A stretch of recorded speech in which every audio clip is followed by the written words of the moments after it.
The National Weather Service in Dallas has issued a tornado warning for Dallas County in northeastern Texas, Ellis County in northeastern Texas, Kaufman County in northeastern Texas, Rockall County in northeastern Texas, and Tarrant County in northeastern Texas, until 4:23 p.m. Central Daylight Time.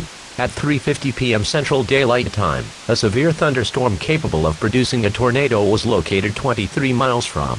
Hey, why aren't you listening? I'm trying to warn you about an important situation, and you're ignoring me for no reason.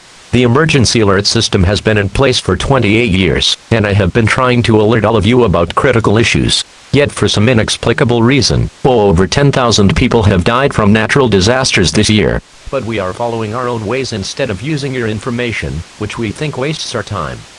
You don't need to tell these situations anymore, because we know them already.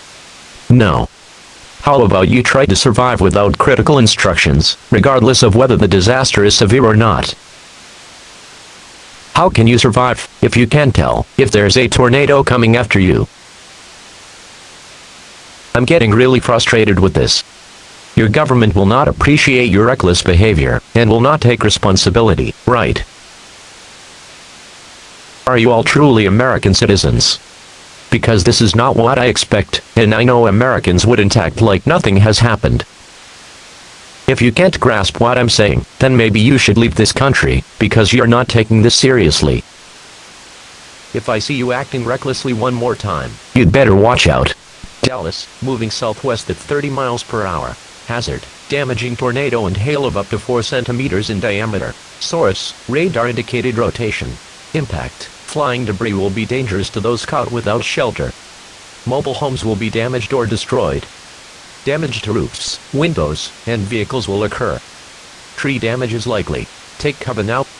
Move to a basement or an interior room on the lowest floor of a sturdy building. Avoid windows. If in a mobile home, a vehicle, or outdoors, move to the closest substantial shelter and protect yourself from flying debris. Take this seriously, or be prepared for the consequences from your state agency, especially if you survive this tornado after your reckless actions.